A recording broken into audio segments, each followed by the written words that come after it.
Jen, everybody, welcome. Happy Monday. I am so excited for you to meet Jen today. We are going to go so deep. I mean, honestly, you've been a part of the Elevate series for a week now, and it's been incredible. We have had so many great data points, statistics, predictions, secrets shared. But Jen is the one who is on the inside of so many different companies as a corporate consultant. She's an investor. She's a serial entrepreneur. She's a TV show host for multiple TV shows. And she's really on the inside. You know, I've been telling people, Jen, that it was almost a year ago that you and I were having a private conversation. And we said, give it 8 to 10 months, and those who have not adopted AI are going to be in so much trouble. And I remember sweating in that conversation because, Jen, you were talking about you have AI bots and you were doing these fun things. And I was like, what? Who is this woman? And it's been such an honor to get to know her, to be on her shows, and to really see that, like, no BS with Jen. None. Like, it is straight facts, straight data, straight fire hose. And so just buckle in, everyone. And Jen, thanks for being here. I know you've got a lot going on in your life, and I want to just be quiet and let you talk for most of this. And I'm curious, like, let's start high level. What are you seeing when it comes to the economy, finances, what's going on in businesses, AI, health, like wherever you want to take the conversation? Thank you so much for being here. Yeah, sure. I'm not one for monologues, so let's keep it conversational. Okay. But I'm going to start with a story, if that's okay.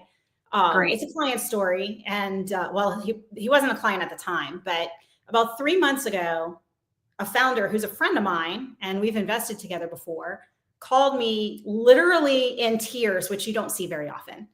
Burned out, ready to quit. And it wasn't because he has a failing product.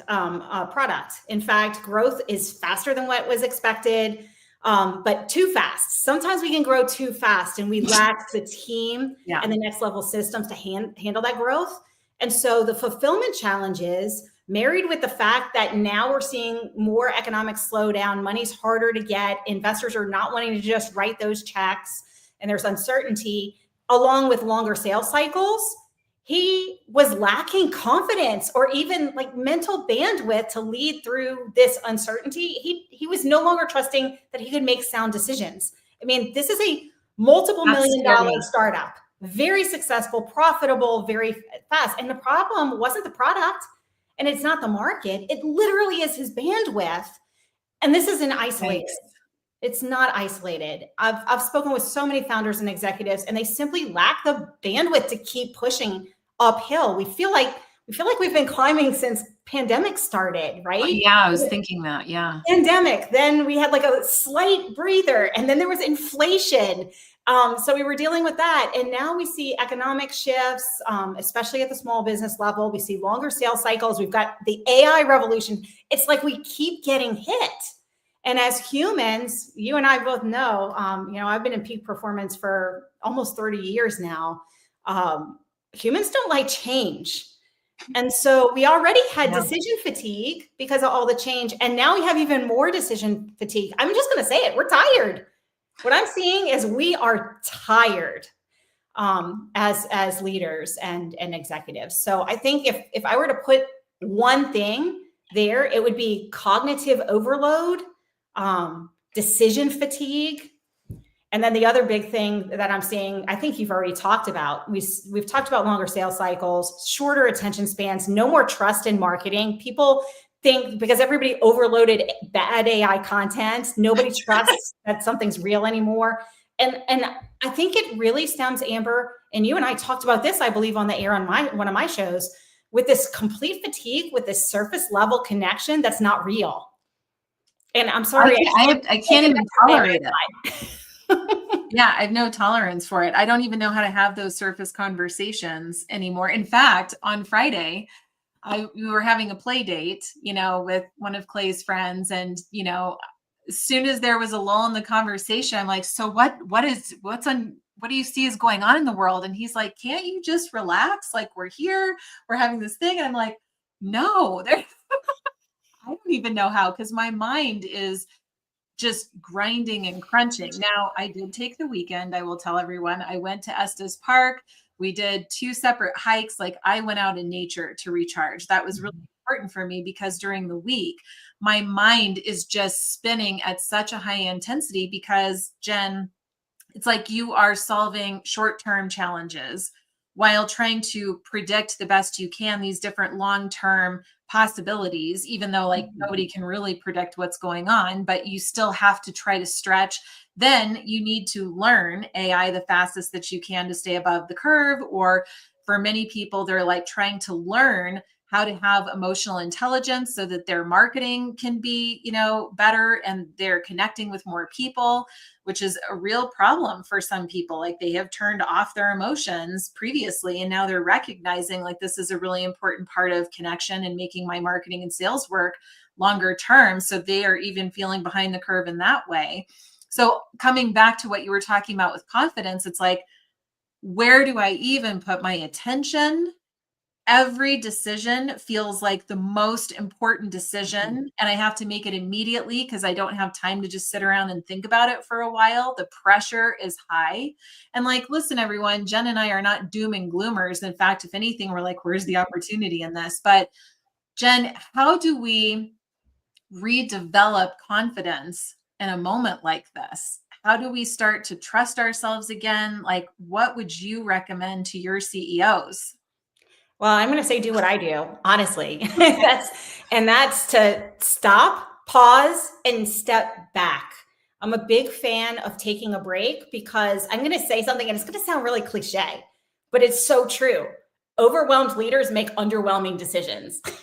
The reality is, if we're trying to solve all the things and do all the things, we're going to make a lot more mistakes than if we take that giant step back, take a few breaths, and ask ourselves, okay, what is the most important thing right now? Like, what is the one decision I can make today? The one, not the 30,000. We all have to make a lot of decisions today, but what is the one decision that if I make this decision, it frees my mental bandwidth and it kind of stacks the chips and starts that domino effect. It makes other decisions easier. It makes other actions easier. If we can take that step back and sort of have an overarching, I call it the 40,000 foot view. Like, we're up in the airplane and we're seeing the huge big picture. What is the one decision that's taking up so much of our time, stressing us out, that we've been putting off the most? And I'm going to tell you guys, it's the one that you really know you should have made like 3 months ago, probably, but it's the one that gives us like the most unsettling gut feeling. That's usually the one decision that's going to free our mental bandwidth and allow us to have a little bit of clarity. So for me, it's not the time to do more. And this is so counterintuitive. It's the time to do less and do what actually matters. Because what's happening is, when we're not, and we're trying to focus on all the things, if we don't stop and focus to finish and make a decision to get it off our plate, then this like washing the hamster wheel, what do we call it? The hamster wheel cycle, because it continues. We have to press pause on that and figure out what is that one thing that's going to move the needle the most. And, I find that by stepping back and getting out of business altogether, for me, it's motion. Like, I will go for a walk in a park, or I will swim laps, because you're like in it's like a repetitive meditative motion, if you will. So your body's moving and you're circulating all that oxygen. It's great for your body. And when we get out of our heads and into our bodies, we gain clarity. And there's a lot of science to change your physiology, to change your psychology, but that helps us to kind of shift and flip the script and see things a little bit differently. So for me, it's stepping back, taking a breath, doing something's going to let me have a greater perspective. And then making the one decision today that only I can make, that's going to take something off of my plate. Love that. And, I have to just say it again, that this weekend when I unplugged, went to the mountains, for me, I've got to be in nature. I noticed a physical shift when I'm in the city and there's people everywhere and there's traffic everywhere, and I feel more high frequency. Like there's just a lot more going on. The deeper and deeper and deeper I got into the mountains, all of that just started to calm down. Mhm. And then I noticed on the first day, on Saturday, Clay and I went to a lake that there were just more people there. And we tried to go like outside of the lake and up into the mountains, but I could still hear the people. I could still hear the cars on the freeway. Even though we were kind of deep into the mountains. The second day I went to like a trail where there was almost nobody. And I just thought, oh, like I could just feel these layers of relief just cascading down. It was the most interesting thing to observe. So if anybody has that ability to get into nature, to go grind it out at the pool or hiking, I do think taking care of yourself now is more important than normal to give your body the recovery really that it needs. It was Ashish Katari last week that said our bodies are designed to handle stress, but what we need is to be more mindful of our recovery. And Jen, I've got to introduce you to Ashish because he would be phenomenal for your show. So that's just an aside. And Jen, because of your show, Vital Signs, which is really around peak performance, you're going to have a really interesting vantage point around burnout, I have a feeling. So if we have that entrepreneur who is just burnt out right now, we don't want them to just put their hands in the air. What would you recommend based on everything that you've personally done or what you've heard on your show to kind of intervene quickly, to recharge quickly and get your head back in the game? Well, I think the very first thing is quit with the I've got to grind it out, grind it out, grind it out. Because the reality is recovery is more important than anything. And so I would say dial in your physiology first. If you're not sleeping, that's first. Get your sleep in. If you're not moving your body and fueling your body, then you can't make the best decisions and have speed of implementation. So it really is about dialing in our physiology first. But I'm going to give you something that works with a lot of our clients when they just can't figure that out. And of course, everybody says, what? I don't have the time for that. Well, let me tell you what I've done. I started last year, I did the +2 energy management system with people and tasks. And a +2 is I'm 10 out of 10 jazzed, excited, super positive mental attitude. Neutral is I'm meh, I'm not up for the game, I'm not down for the game, I don't feel positive or negative in any way. -2 is I can't get out of bed, okay? So I started with applying that and paying attention to that. And it was a friend of mine, Mark Fujiwara, who introduced me to this about last year, maybe a little over a year ago. And it was life-changing because any conversations I had that maybe I started a +2 and then I was a meh, that's a negative person. I'm not going to do business with that person. I'm going to move and bless them and let them go. And so I started there last year, and it really helped me to dial in my energy. But I not only did that with people, I did it with my workout. I realized I was doing certain workouts and it was draining me instead of making me feel energized. Yeah. So I applied it to every aspect in life. And it's so simple, just paying attention and having awareness of something that you're doing that you think brings you energy and it actually depletes you. Hello, that's a warning sign. So I started there, and then I up-leveled my metrics. And I started with many businesses. I've been offloading businesses actually this year. I focused only on my personal metrics, because when my personal metrics were met, all of a sudden, I didn't feel in my business hours like I had to attend or put focus to anything else. So I started with, am I sleeping? Am I getting my walk in every day? Am I hydrating? Do I have a date night on the calendar this week? And do I have my family time? And that became the basis of my schedule, because of everyone I interviewed, all the most successful founders of companies that exited for multiple billions of dollars, they all prioritized their self-care and what they wanted in life and built the business around it. Which entrepreneurs don't do. They had space to think, like they all had strategic thinking time. Whereas a lot of times, especially in small business, we think we got to grind it out. And if we have any white space that we're doing it wrong, when actually we need that white space to be able to press pause and make those critical decisions. And since I've done that, Amber, I've been measuring only the personal. I still look at my CEO. I have CEO bookend times, beginning and end of the week. I still look at my business metrics, but I don't put weight on them. I put weight on me. And what I found is I've really accelerated my business metrics because I'm not focused in the middle of the day with, oh goodness, I haven't seen, the grandbabies in a while, or I haven't had any time with my spouse, or like, I'm not focused on that at all. It removes distraction and it forces work into this box and that boundary. And so what I have to do at the beginning of my day is, what is the most important business initiative I have this week? And I start myself with a capacity audit. What decisions do not require me? I.e., what am I not letting go of that other people on my team could be doing? Because we all do that as founders and executives. Number 2 is, where is the noise? So where is any noise in my life? And I cut that out. Like, I cut it out. Amen to that. Yes. And then what is the one decision that's going to create momentum today? And that's how I start my day every single day in business.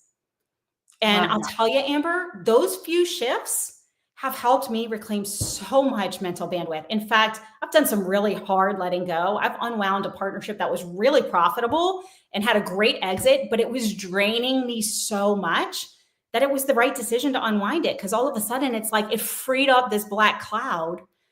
So when I start my day with those kind of capacity audits and really stay focused on that, I call it focus to finish. And I haven't had that sort of brain drain that we all feel regularly, as long as I'm taking care of the personal metrics. Back in 2019, I had a mentor, Canon Druco, who recommended I read a book called A Beautiful Constraint.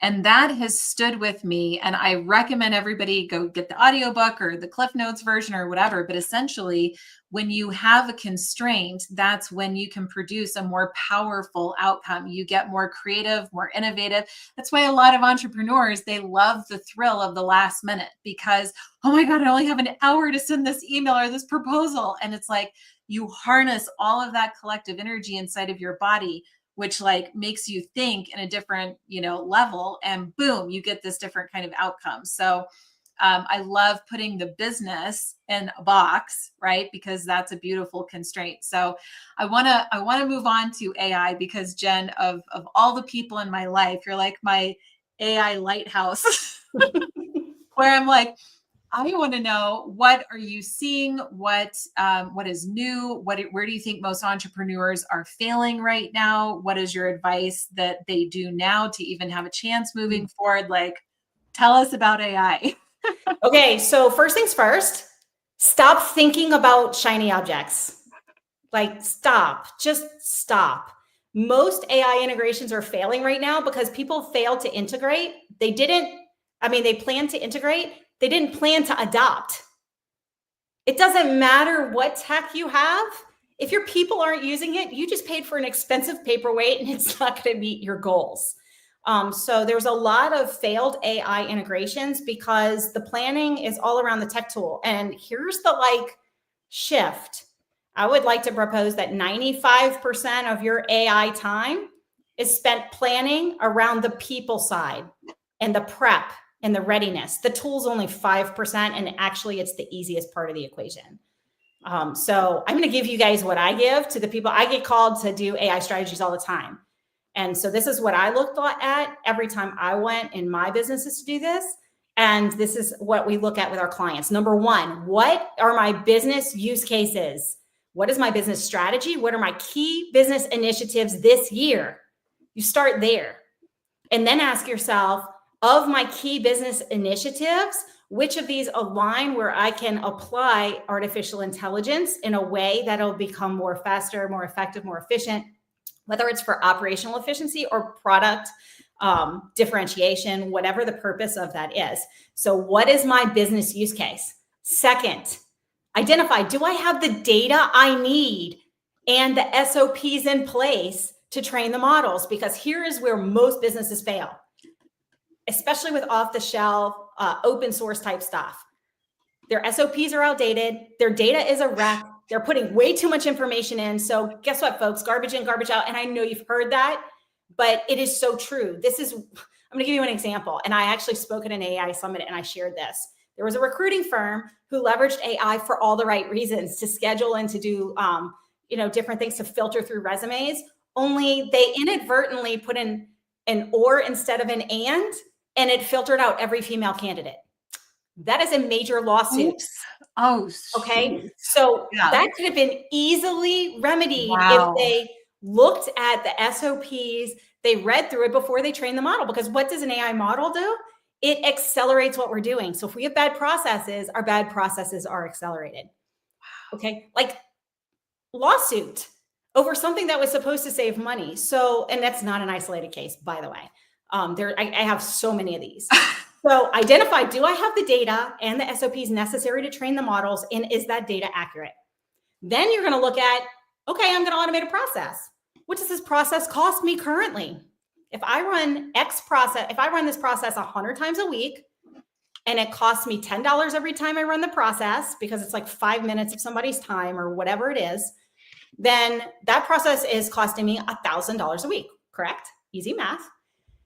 Now, if I'm going to do an integration, what is it going to save me? Well, I still need a little bit of human in the loop, but actually instead of $1,000 a week, it's going to cut it down to $500 a week because it's doing half of the work and saving that amount of time. So then now you have a metric to track before you integrate. And then that helps you set your budget for integration and also to know, did it succeed?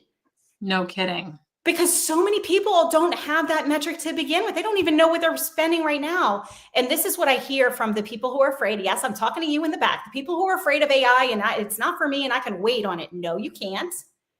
And you're already spending money on it. If it's a process that's costing you $1,000 a week and you can spend $200 a week and now it only costs you $500 a week, you have just saved 50%. And yes, you can afford it because you're spending the money anyway. Everybody looks at it as an expense. Yes, it's an upfront expense, part of it, but you're spending the money anyway. And so it's having that and budgeting accordingly, planning for adoption and being very transparent with teams, and then add 20% to your time and financial budget for your integration because there is a tweak process that everybody forgets about. And the most important thing here is plan for adoption and be transparent with your people, because the other reason that AI integrations are failing is because teams are self-sabotaging it. They think they're training their replacement, and the leaders haven't messaged that, no, it makes you irreplaceable because you're the human in the loop and you know how to work the system. And so that is so incredibly important. And it's where we're missing the buck, especially in small business, unfortunately. So many questions right now. Okay.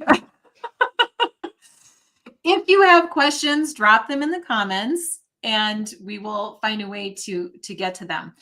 Jen, what do you think about, I hear what you're saying, be transparent with teams, but what about guardrails for team? What about some sort of, mandate for how to use it? This feels like a big can of worms for a lot of CEOs. So What do you recommend about that? So this is clear, transparent communication, and this is having an AI governance plan in place. This happens before you integrate. Yes. And this requires us to have a policy that everyone signs off on, because we see that all the time and people are using it. If you think your team's not using it, you're wrong. And if you have a governance policy in place that says, hey, look, you can't upload things into an open source AI, and they do that, then there's a repercussion. But if we don't message that to people, they don't realize that, you can't do that. I have a perfect example of this.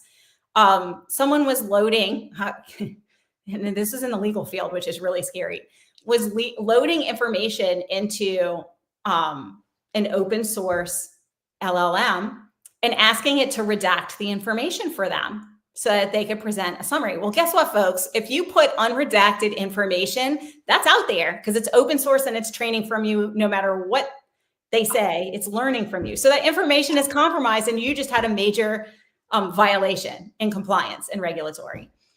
But they don't know because they think they're doing the right thing because they're taking the document and having it auto redact protected information so that they can then present it. Oh my gosh. Real quick, what tools are you using the most or recommending people use the most?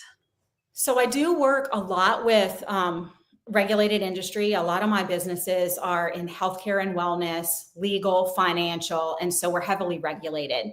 And I do a lot of private LLMs and multimodal.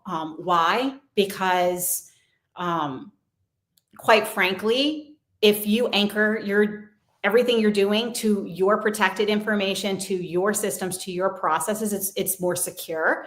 You have more protection than if you're leveraging outside tools. Now, for like market research and some of those other things, I even use OpenAI's version, Chat GPT, because they have deep research and it's really good at searching the webs and doing market analysis and figuring out what your competition is up to. But for internal things, we're really using multimodal, deep learning, machine learning, and then an LLM on top that's intrinsic to the team, to the company.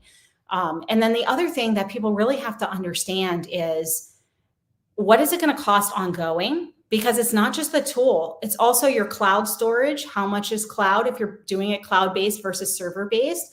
That cost is going to escalate. And how much compute cost are you paying? Because those costs go up on the other side of integration. So know what you're getting into and ask a lot of questions so that, or bring somebody like myself or others like me who have been doing this for years to come in and help you understand what makes the most sense.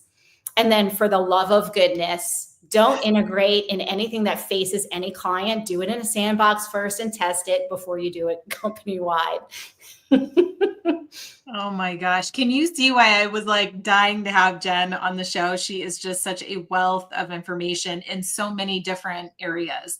So Jen, I hate that we're pretty much out of time, but I have a lot of people in my community asking me for some sort of AI workshop, or where can we go to actually learn more? So maybe you and I can talk offline about that, as well as we have an in-person summit in Boulder in September that's an extension of the Elevate series called the Elevate Entrepreneurship Summit. So maybe I can twist your arm and get you there, or do some live streaming. I don't know. There's something more with you, because I think you're fantastic. And I really appreciate, again, how you are here to serve people. Like, you're not just trying to hide the information. I mean, you're really transparent and open and loving with everybody that I connect you with. So I really appreciate that. And is there anything else that you want to say now that you have the stage before we wrap? Because I don't want to make you late to your next meeting. Yeah, thank you for that. I just want to say, like, if you're overwhelmed or you're dealing with this or you're stressed out over this, you don't need to go wider right now. You need to go deeper. You don't need 100 new leads. You need 10 aligned relationships. And if you haven't gotten on the relationship capital bandwagon, solid relationships and business partnerships are far exceeding all of my marketing efforts and everything else that I've done. In fact, like, I have cut ads. I no longer do ads, nothing, because relationships, true aligned relationships, are where business growth is going and growing. And our clients see that. And it's really important. You don't need a 90-day hustle plan. You need a bandwidth protection plan. You need to dial in your self-care, take a deep breath, and make that one decision, because you're the asset. And the only one who's going to protect that asset is us, ourselves. So that's, I think, where I would like to leave you. Literally one of the best pieces of advice on the whole series, and that I've heard in months. Very aligned. That's something that I've been talking a lot about, is aligned partnerships and those relationships. So Jen, thank you. I'm going to clip that and boost that post, because everyone needs to see what you just said. Everyone, put your comments in the chat for Jen. Show her some love. Jen, thank you. Really appreciate that. We'll be in touch very soon with more. My pleasure. Thank you for doing this.